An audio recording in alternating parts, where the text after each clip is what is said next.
The sun poured golden light over the tarmac as Flight 409 prepared for departure. Inside the cabin, passengers settled in, their quiet chatter blending with the hum of the engines. In row 7 by the window sat Lena Carter, a 24-year-old woman with a calm face and storm-filled eyes. She wasn't just another passenger. This was her first time flying since her father's funeral, a man who had been a pilot for 30 years, and who had always said, "The sky will test you, but it never forgets who you are." She clutched a small pendant around her neck, his old flight wings. The same pair he'd given her on her 10th birthday, telling her, "Promise me, one day, you'll take to the skies too." But after his tragic passing during a rescue mission, Lena swore she'd never fly again. Yet here she was, on a flight she hadn't wanted to take, headed to a new city, a new job, trying to rebuild. The engines roared to life. The plane began its climb. Through the window, the clouds stretched endlessly, the horizon glowing. For the first time in years, she let herself look out, and whispered, "Dad, I'm here." Somewhere deep inside, she hoped he could hear her. Somewhere high above, maybe he already did. An hour into the flight, daylight dimmed to gray.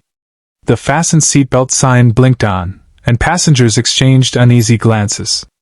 A voice crackled through the intercom, calm, reassuring. "Ladies and gentlemen, we're passing through a patch of weather. Please remain seated." The captain's tone carried that seasoned composure only years of flying could bring. But Lena's instincts twitched. She had grown up listening to the language of flight, the tone, the pauses, the weight of unspoken concern. This wasn't routine. She looked out the window. Dark clouds swirled below, streaks of lightning flickering in the distance. Turbulence began to rattle the cabin. A man across the aisle muttered a prayer. A child started to cry. Lena closed her eyes and remembered her father's lessons. When the sky grows angry, stay calm. The plane listens to your heart. The shaking intensified. Coffee cups toppled, overhead bins rattled. A sharp flash illuminated the cabin, and then, silence. The steady hum of the engines vanished. Passengers gasped. The lights flickered off. The plane suddenly felt weightless. Lena's heartbeat thundered in her chest. The intercom crackled again, but this time, there was no voice. Just static. Something was very wrong. The cabin crew hurried down the aisle, their calm voices betraying tremors of fear. One attendant spoke quickly into a handset, then froze. Her face strained of color. Whispers spread like wildfire. "The cockpit isn't responding." "What does that mean? Are we in danger?" The aircraft dipped slightly, sending a collective gasp through the cabin. Lena gripped her armrest, her father's pendant clenched in her hand. Her mind raced through every flight protocol she had ever overheard growing up: autopilot systems, emergency calls, distress codes. "This can't be happening," she murmured. Then came a faint metallic clang from the cockpit door. The first officer's voice finally echoed through the intercom, shaky. "Ladies and gentlemen, we've experienced a temporary systems failure. Please remain calm." But Lena could hear the lie in his tone. The plane was losing altitude. The clouds thickened around them like smoke. Fear wrapped the cabin in silence, broken only by the sound of children crying and engines coughing faintly as they sputtered. Lena felt an ache rise in her chest, a memory of her father's voice, calm in chaos, whispering, "There will come a moment when the sky will ask what you're made of." Her fingers tightened around the pendant. That moment had arrived. Lena rose from her seat as the attendants shouted for everyone to stay down. But she couldn't. Something, instinct, memory, or perhaps her father's voice, pushed her forward. She moved down the aisle, heart pounding, toward the cockpit door. "Ma'am, you can't," a flight attendant began, but the look in Lena's eyes stopped her cold. She pressed her hand to the door. Inside, the first officer struggled, his hands shaking over the controls. "We've lost navigation. The system won't respond," he cried to no one. "What do you need?" Lena's voice was steady. He turned, startled. "Who are you?" "A pilot's daughter," she said quietly. She slid into the empty co-pilot's seat, her hands trembling only for a moment before instinct took over.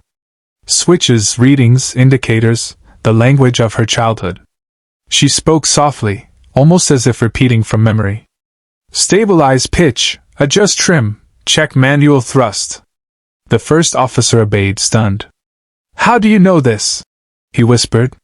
He taught me, she replied, glancing upward, as if her father was still there, guiding her through every move. The plane steadied slightly, wings leveling through the haze. And for the first time since the silence began, the cockpit felt alive again. Minutes felt like hours as the aircraft glided through dense clouds. Communication remained dead. No radar, no radio, only instinct. The co-pilot followed Lena's cues as they manually adjusted controls. Every flick of her hand, every calm word carried the echo of her father's lessons. Trust the horizon, not the fear, she murmured. Lightning flashed again, but Lena kept her gaze fixed forward. Then, faintly, a whisper crackled through her headset, not static, not mechanical, but a familiar voice. Steady, Lena. Her breath caught. Dad? She whispered. The co-pilot turned, confused. But Lena smiled faintly. Whether it was her mind, her heart, or something beyond, she didn't question it. Align for descent, she said. Altitude 2000. Flaps to 10. The plane began to lower, slicing through cloud cover into a burst of radiant daylight. The sea below shimmered. The horizon glowed with warmth. Passengers gasped as the turbulence eased. The engines roared back to life. In that light, Lena felt it, peace. The voice had guided her through, just like he always promised it would. Hold steady, Dad, she whispered. We're almost home. The runway came into view, framed by sunlight and scattered clouds. Emergency crews lined the tarmac, lights flashing, waiting. Lena's hands remained firm on the yoke, the co-pilot watching in awe. You've done this before, he said softly. Not in this life, she replied, eyes glistening. The wheels touched down with a screech and roll. The cabin erupted in sobs, applause, relief. The aircraft slowed, coasting to a perfect stop. The co-pilot turned to thank her, but Lena was already unbuckling, her hands shaking, her eyes full of tears.